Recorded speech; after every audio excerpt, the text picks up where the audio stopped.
Loving just for loving.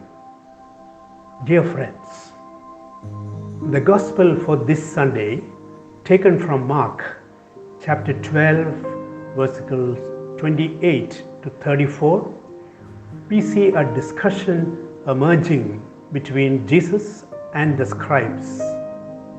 They asked Jesus, which commandment is the most important of all? The Jews had about 613 commandments and precepts to practice. Hence this question. Jesus answers by quoting from the book of Deuteronomy, "Love the Lord your God with all your heart and love your neighbor as yourself." In the first reading, taken from the same book, a reason why we should love is also given. The book says, "Be careful to do them, that it may go well with you, and that you may multiply." Loving becomes a business transaction with God. We love in order that it may go well with us, and that we may multiply. A question spontaneously arises in our minds. Can love be commanded? Can it be acquired by threat? The answer, of course, is no. Genuine love is very precious. I read a very sad piece of news once. A young girl studying in the college was constantly harassed by a young man who proposed to marry her. The girl was focused on her studies and her future. She had no time for him. Since the girl refused his proposal, he took revenge.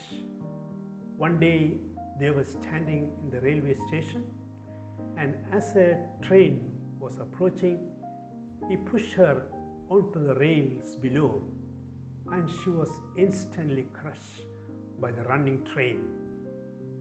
Can we compare God's action to the behavior of this irrational youth?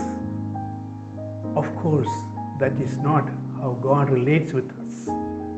We are confident. Paul says that Christ abolished the law with its commandments and ordinances, that he might create in himself a new humanity. Ephesians chapter 2, verses 15 and 16. Christ established a new humanity, a new way of loving as human beings. Love one another, just as I have loved you. John 13:34. Jesus is the manifestation in flesh of that unconditional love with which God loves us. The shepherd who searches for the lost sheep till he finds it. The father of the prodigal son who embraces the prodigal with a passionate and unconditional love on his return. This is love just for the sake of loving. God loves us just for loving. God cannot do anything else but just love us. In our life, we are so conditioned by the cause and effect principle. I study so that I may get a good job.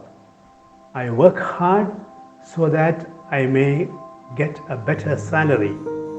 I look after my child that he may look after me when I am old. I pray so that I may get a favor. We love God to appease his anger. In this way, we miss the joy of just studying, the satisfaction of just working, the joy of just loving the child, the joy of just praying, and the joy of loving God just for loving. When we love in this way, we then become one with God who is love. May the Lord teach us and help us to love God and one another as Jesus loved us. May God bless us all.